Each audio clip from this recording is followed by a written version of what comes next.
जय श्री कृष्णा प्यारे मित्रों, स्वागत है आप सभी का मेरे YouTube चैनल लड्डू गोपाल वासु में। मित्रों, क्या आप जानते हैं कि लड्डू गोपाल जी को जगाने का मंत्र भी होता है? यदि आप जानते हैं तो ये बहुत अच्छी बात है, और नहीं जानते हैं तो चलिए जानते हैं इस वीडियो के माध्यम से लड्डू गोपाल जी को जगाने का कौन सा मंत्र है।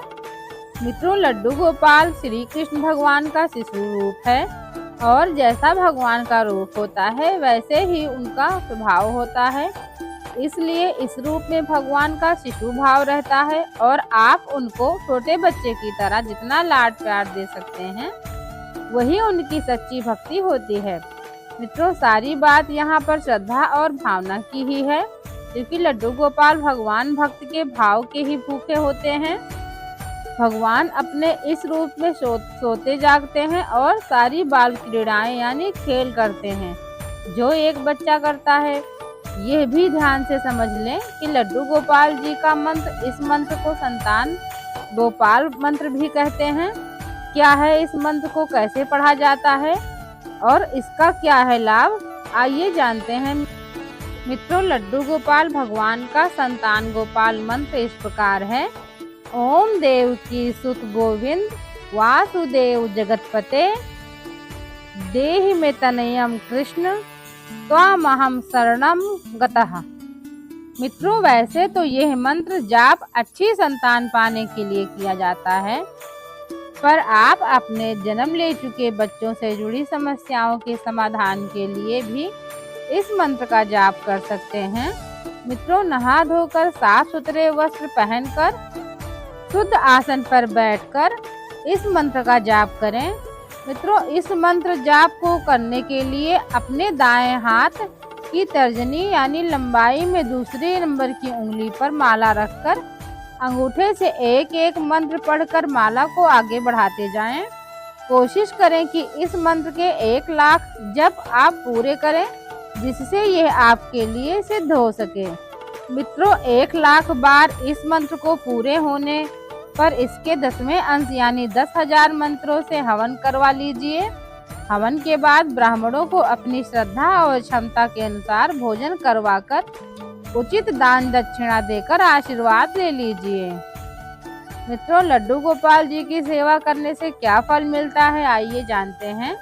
जब आप भगवान के प्यारे शिशु रूप की देखभाल और सेवा करेंगे तो आपका मन अपने आप ही बहुत प्रसन्न हो जाएगा, परिवार में भी खुशहाली आएगी। परंतु भगवान की पूजा मन में लालच रख के ना करें। आप इसको ऐसे समझें कि जैसे प्रकृति में हर बात का स्वाभाविक रिएक्शन होता है, उसी तरह जब आप कोई अच्छा कार्य करते हैं तो भगवान की पूजा आदि करते हैं तो उसके स्वाभाविक असर से आपका मन और भी बेहतर काम करने के अनुकूल हो जाता है। इसके अलावा बच्चों को हमेशा निर्दोष और सकारात्मक एनर्जी से भरपूर माना जाता है। फिर लड्डू गोपाल तो स्वयं सकारात्मक ऊर्जा के सागर भगवान ही हैं, तो उनके घर में रहने से और उनको देखने घर से ही परिवार के सभी लोगों के दुख दर्द अपने आप ही दूर हो जाते हैं। मित्रों, भगवान कृष्ण का यह शिशु स्वरूप अपने भक्तों की सभी सही मनोकामनाओं को जरूर पूरा करता है। आपकी जो भी मनोकामना है उसे भगवान लड्डू गोपाल जी के कान में बता दीजिए, वो जरूर पूरी होगी। मित्रों, आइए जानते हैं लड्डू गोपाल जी को घर में रखने के क्या है नियम। लड्डू गोपाल भगवान की भक्ति का अर्थ उनका छोटे बच्चे की तरह ध्यान रखना है।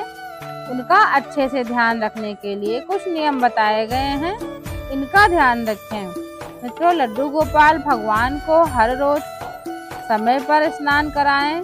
जैसे किसी छोटे बच्चों को कोमलता के साथ स्नान कराया जाता है, उनको खाने के लिए माखन, मलाई और मिश्री का भोग चढ़ाएं, जिसे उनके सामने थोड़ी देर रखा भी रहने दीजिए। उनके लिए छोटा सा पालना झूला बनाकर धीरे धीरे झुलाइए। मित्रों, ठंड बढ़ने पर उनको प्यार से साफ सुथरी छोटी सी चादर से ओढ़ा दीजिए। हर दिन लड्डू गोपाल भगवान की आरती जरूर करिए। रात में उनको प्यार से सुला दीजिए, जैसे किसी छोटे बच्चे को लोरी गाकर सुलाते हैं, ठीक उसी प्रकार। मित्रों, कभी भी उनको घर में ताला बंद करके अकेला ना छोड़ें। और कहीं जरूरी काम से जाना ही पड़ जाए तो परिवार के किसी सदस्य या किसी विश्वास पात्र को उनका ख्याल रखने की जिम्मेदारी देकर जाएं। जब आप लड्डू गोपाल भगवान जी की पूजा करना शुरू करेंगे तो उसमें इतना रम जाएंगे कि आपको बहुत आनंद आने लगेगा। पर उनकी पूजा के लिए बताए गए नियमों का जरूर ध्यान रखिए, फिर आपके घर में हमेशा खुशियां ही खुशियां रहेंगी। मित्रों, लड्डू गोपाल जी से जुड़ी ये महत्वपूर्ण जानकारी आपको कैसी लगी हमें कमेंट बॉक्स में जरूर बताएं। ऐसी ही और जानकारी प्राप्त करने के लिए मेरे वीडियो को लाइक करें, चैनल को सब्सक्राइब करें। धन्यवाद। जय श्री कृष्णा।